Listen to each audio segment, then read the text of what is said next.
मेरा एक इंटरव्यू आया और उसमें भी बहुत सारे 2-3 लड़के ऐसे थे जिन लोगों ने बहुत ही गंदे गंदे कमेंट्स किए थे। पहले तो मुझे फ़र्क नहीं पड़ता इस चीज़ को लेके, जब वो चीज़ें आती थी मुझे लगता था कि मुझे और करना चाहिए, मैं इससे आगे भी इस इश्यूज़ को लेकर आऊँगी।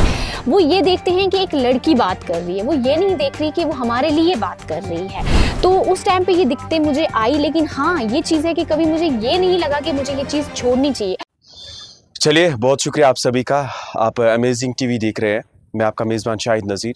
बात करेंगे हम किसी के साथ हर टाइम पे हम गुफ्तगू करने की कोशिश करते हैं, यानी कि जो हमारे समाज में अच्छी बेबूदी के लिए काम करते हैं, यानी कि सोशल चेंज में काम करते हैं या डेवलपमेंट को लेके काम करते हैं या एक अलग छाप छोड़ते हैं सोसाइटी में, जिनसे बाकी जो लोग हैं इंस्पायर होते हैं। हमारे साथ एक ऐसी बेटी जुड़ी हुई है, हालाँकि इनको जो है उड़ी की बेटी के नाम से जाना जाता है। उड़ी से ताल्लुक़ रखते हैं, लेकिन इनका जो ये नाम है उड़ी की बेटी, कहीं न कहीं मुझे लगता है पूरे हिंदुस्तान में ही ये नाम और आवाज़ पहुँची है। बहुत शुक्रिया महक जी, आप हमारे साथ जुड़े आज। आप हमें बता दीजिए, उड़ी की बेटी के नाम से आपको जाना जाता है, एक खूबसूरत सा नाम है, उड़ी से आप आते हैं। आपकी जर्नी बता दीजिए थोड़ी-सी, क्योंकि लोग जानने की कोशिश करेंगे। ये आखिर ये नाम कैसे आपको दिया गया है और क्या रीज़न है इसके पीछे? पहले तो अस्सलाम वालेकुम, थैंक यू सो मच आपने मुझे इस प्रोग्राम में इनवाइट किया। जी हाँ, उड़ी की बेटी मेरे दिल के बहुत करीब है ये नाम। और अगर मैं अपनी जर्नी की बात करूँ तो ये बहुत सारे लोगों को पता है, मेरे बहुत सारे इंटरव्यूज़ में है कि मैंने 2016 में अपना जर्नी जो था वो स्टार्ट किया एंड एक एज़ ए बेकरी शेफ़ और डिस्ट्रिक्ट लेवल से पहली फ़ीमेल बेकर शेफ़ निकल कर मैं बाहर आई। उसके बाद मुझे लगा कि यहाँ तक नहीं, इसके आगे भी जाना है।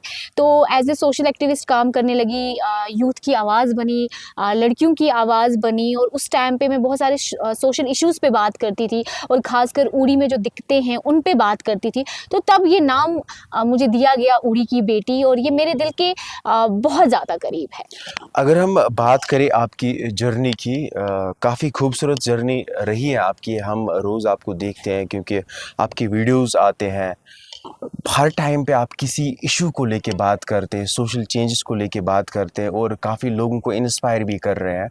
तो आप हमें बता दीजिए, इसमें कितने स्ट्रगल्स आपको रहे या ऐसे कुछ चीज़ें आपको फेस करनी पड़ी जहाँ से आपको लगा शायद मुझे ये चीज़ें जो है छोड़नी चाहिए, आगे नहीं बढ़ना चाहिए? जी हाँ, मैं जब इश्यूज़ पे बात करती थी, जब भी मेरी वीडियोज़ आती थी तो ऐसा नहीं है कि सब लोग मुझे प्यार ही देते थे, अच्छे कमेंट्स ही आते थे, ट्रोल बहुत किया जाता था। जैसे अभी भी मेरा एक इंटरव्यू आया और उसमें भी बहुत सारे 2-3 लड़के ऐसे थे जिन लोगों ने बहुत ही गंदे-गंदे कमेंट्स किए थे। पहले तो मुझे फ़र्क नहीं पड़ता इस चीज़ को लेके, वो ये देखते हैं कि एक लड़की बात कर रही है, वो ये नहीं देख रही कि वो हमारे लिए बात कर रही है। तो उस टाइम पे ये दिक्कतें मुझे आई, लेकिन हाँ, ये चीज़ है कि कभी मुझे ये नहीं लगा कि मुझे ये चीज़ छोड़नी चाहिए।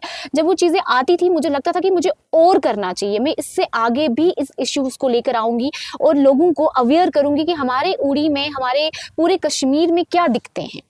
First baker chef from district Baramulla, वहाँ से लेके सफ़र उड़ी की बेटी तक, कितनी खूबसूरत ये जर्नी रही है और सबसे बेस्ट मोमेंट क्या था? खूबसूरत तो जर्नी थी ये, लेकिन टफ़ भी थी।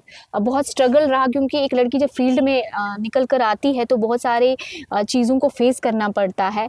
हाँ, एक बेकरी शेफ़ करके डिस्ट्रिक्ट लेवल से बारामूला से पहली, उसके बाद फिर उड़ी की बेटी, बहुत ही अच्छा सफ़र रहा और उस सफ़र में मैंने बहुत कुछ सीखा कि जब एक लड़की अचीव करती है तो प्यार नहीं मिलता है, ट्रोल मिलता है।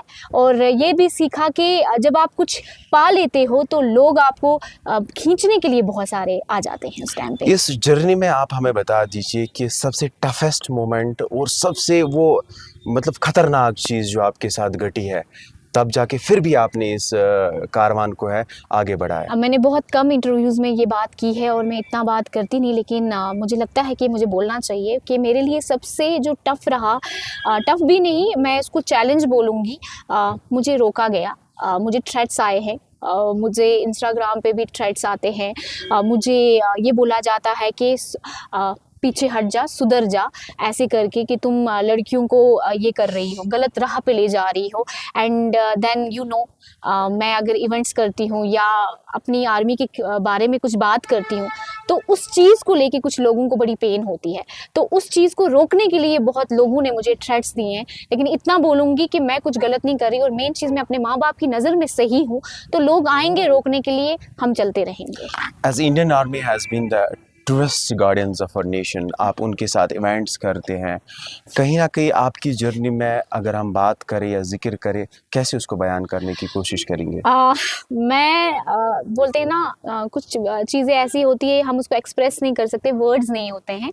रही बात मेरी जर्नी में सबसे खूबसूरत जो चीज़ रही है वो इंडियन आर्मी की ही रही है। मैं यहाँ पे सबको बताना चाहूँगी जो भी हमें अभी देखेंगे, इंडियन आर्मी ने हमेशा एक प्लेटफॉर्म मुझे दिया उन लोगों ने, एंड एक सॉफ्ट कॉर्नर रहा है इंडियन आर्मी का मेरे रिलेटेड, और बाकी के लोगों के रिलेटेड भी रहा है। हमेशा यूथ को प्लेटफॉर्म देती है, आप खुद देख रहे हो, टूर्नामेंट्स होते हैं, बड़े बड़े इवेंट्स होते हैं, तो हमेशा यूथ को वो आगे लाने की कोशिश करते हैं कि वो गलत चीज़ों में इन्वॉल्व ना हो और सही चीज़ों में इन्वॉल्व हो। तो आर्मी का ये रोल मेरी लाइफ में क्या, हर एक किसी की लाइफ में ये बहुत बड़ा रोल रहा होगा इंडियन आर्मी का। दिस इज़ ट्रू, क्योंकि हम भी देखते हैं, चाहे इवेंट्स की बात हो, यूथ को प्लेटफॉर्म्स देने की बात हो, डिफरेंट प्रोग्राम्स करते हैं, तो Indian army is doing the ट्रेमेंडस job, ये सभी जानते हैं। जी। तो अगर हम बात करें जो आपकी ये सारी जर्नी रही है, इसमें सबसे बेस्ट मोमेंट आपको क्या लगता है और जो बाकियों को इंस्पायर करता है? मेरे लिए सबसे बेस्ट मोमेंट ये लगता है कि जब लड़कियां मेरे पास आती हैं एंड वो बोलती हैं कि हम आपको देखकर बाहर निकले।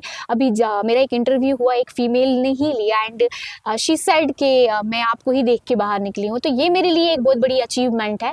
पैसा ही सब कुछ नहीं होता है, आप किसी का दिल जीतोगे वो बहुत बड़ी बात होती है। और दूसरी बात ये कि आपको अगर कोई फॉलो कर रहा है, आपको अपना रोल मॉडल बना रहा है, तो ये सबसे बड़ा मोमेंट मेरी ज़िंदगी का रहा है। और सबसे बड़ा मोमेंट ये भी रहा है कि मेरे पेरेंट्स का मेरे लिए एक बैकबोन की तरह खड़े उतरना, ये बहुत बड़ी बात है। क्योंकि आप खुद जानते हो, एक जवान लड़की के लिए फील्ड में आना, और आप तो खुद भी देखते हैं, मैं हर जगह जाती हूँ, मैं एक उड़ी तक ही नहीं रुकती, मैं हर एक जगह पे जाती हूँ। तो एक जवान लड़की के लिए बाहर निकलना पेरेंट्स के लिए बहुत टफ रहता है, लेकिन मेरे पेरेंट्स ने मुझ पे एक भरोसा दिखाया, मुझे बोला कि तुम उड़ो। लेकिन एक बोलते हैं ना कि जब आपके पापा आपको समझा रहे हैं तो वो एक बात क्लिक हो जाती है, उड़ो अपनी इज्जत में, और हमारा विश्वास हमेशा बना के रखना। तो ये चीज़ मैंने आज तक रखी है और आगे भी रखूंगी। सबसे बड़ी चीज़ अगर हम बात करेंगे, एक लड़की का घर से बाहर निकलना, फिर काम करना, पेरेंट्स के लिए एक थोड़ा डिफ़िकल्ट सिचुएशन बन जाता है, क्योंकि पेरेंट्स कहीं ना कहीं बहुत कुछ सोचते हैं, या सोसाइटी के पर्सपेक्टिव से बड़ा कुछ देखने को और सुनने को मिलता है। तो क्या लगता है आपको, जैसे कि बाकी भी हमारी लड़कियां हैं जो अपने नेशन के लिए प्राइड बनना चाहती है, उनके लिए क्या मैसेज आप देना चाहेंगे और उनके पेरेंट्स के लिए? मैं यही बोलूँगी, सबसे पहले हम अपने नेशन से अगर प्यार करते हैं तो गलत नहीं है, क्योंकि हम पैदा भी आए हुए हैं, हमारा देश है ये, तो अपने देश से प्यार करना कोई गलत बात नहीं, कोई गुनाह नहीं है। हर कोई अपनी कंट्री से प्यार करता है, हम उन पे कोई सवाल नहीं उठाते, तो वो कौन होता है हम पे सवाल उठाने वाला। और लड़कियों को यही बोलूँगी कि अगर आप डरोगे तो आगे नहीं बढ़ोगे, आप अपने डर को स्ट्रॉन्ग अपने आप के लिए बनाओ, वीक पॉइंट मत बनाओ। और पेरेंट्स को भी यही बोलूँगी कि अपने बच्चों पे विश्वास करके उनको पंख दीजिए उड़ने के लिए। जब वो उड़ेंगे, और प्राउड मोमेंट आप ही के लिए होगा। हम जितना डरेंगे, जितना हम दब के रहेंगे, हम कभी आगे नहीं बढ़ सकते। उड़ी की बेटी, अगर हम बात करेंगे उड़ी में, तो आप वैसे भी बहुत कुछ अपने नाम कमाया, छाए हुए हैं। बारामूला डिस्ट्रिक्ट की बात करें या कश्मीर की बात करें, एम क्या है आपका? मेरा एम यही है, अपने देश को आगे लेकर जाना। मेरा एम यही है कि जो यहाँ पे चीज़ें होती हैं, आप खुद देख रहे हैं, हमारी यूथ बहुत चीज़ों में इन्वॉल्व हो रही है। ड्रग्स कितना हो रहा है, आज भी ड्रग्स बच्चे ले रहे हैं, मैंने बहुत सारी न्यूज़ में देखा, इंजेक्शंस पड़े होते हैं।